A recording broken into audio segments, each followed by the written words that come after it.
Wayne, a big team of horses running from your stable this weekend. Start off looking at Melbourne in the 1400 metre Mares Handicap. Zaire won first up at Moonee Valley and then finished 11th last time out in the Let's Slope behind Pinka Pinka. Yeah, we just have to forget her last run because she got flattened by Brazilian Pulse up the straight and she all but fell. So you just have to put an absolute line through her last start. So forget about that. She's back to just a normal mares race as opposed to a group race. She'll be pretty hard to beat, and I think she probably would be nearly favourite. How's she been working? Yeah, she's great. She's great. She's just got a little nick from the demolition derby that day that she got smacked, but she's fine.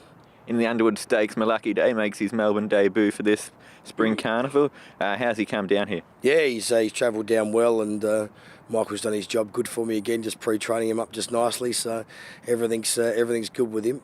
What did you make of his run in the Chelmsford? The track was very rough, and even though the track rating ended up being good, I think Jim Cassidy was of the opinion that he actually was like a bit of a, not a ploughed paddock, but I suppose if you've got a clean golf course that's never been used and one that's been used a lot, well, it's rough, and that's what Jimmy said. He said he just didn't actually handle the roughness of the surface. So look, he was in Sydney, and that's why we opted to keep him there. I got no doubt, looking in hindsight, he probably should have been here and run in the old Craigley, the Mackay Diva that Latouro won, because I'm sure he would have run a better race and hit the line better than what he did at Warwick Farm. What are your expectations of him for Saturday?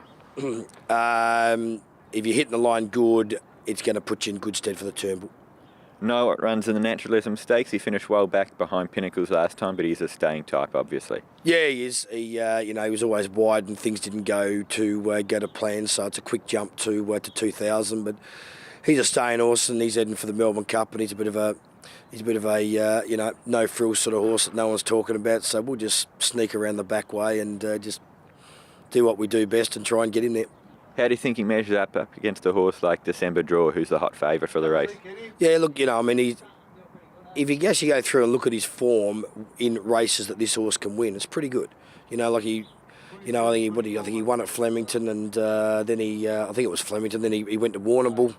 And he probably should have won the Warrnambool Cup. He was back second last, and Luke Nolan rode him, and the track was pretty bad that day. And he never travelled at all, and flew home and got beaten 4 lengths to Tinamu. And I used to train Tinamu, so I know a little bit about him. He's certainly improved, but if the track had been better that day, I'm sure he would have won. And then he came back here and won the Andrew Ramsden, and carried a weight carrying record of 58. Even though the minimum was 54, you still had to carry the weight.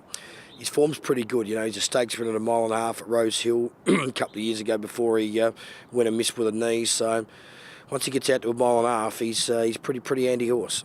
Looking at the runners for Sydney on Saturday in the Shorts Love Conquers All? Yeah, he's back. He's Mr. Consistent, Mr. I run second and everything. I think he had about 4 Group 1 seconds in the autumn, and I suppose it's better than having four Group 1 thirds, but it'd be nice for him to win a nice race. He's got good form, and it's not a bad race, that race. It's for a race, of what it is in Sydney, it's quite a strong race. And in the 1200 metre handicap magic weekend? Yeah, it didn't sort of go to plan the other day. He jumped and over-raced. Any time this horse over-races, he never finishes his race off, so he sort of needs to jump and try and... he jumped too well. He sort of horse actually is better if he half misses the kick a bit and just gets smothered up and relaxes, peels out and hits the line. So I think, he'll run a lot better than what people will think on Saturday. And finally, Wayne, tell us about your favourite food, Tasmanian oysters. Tasmanian oysters, really? Well, I married a Tasmanian girl.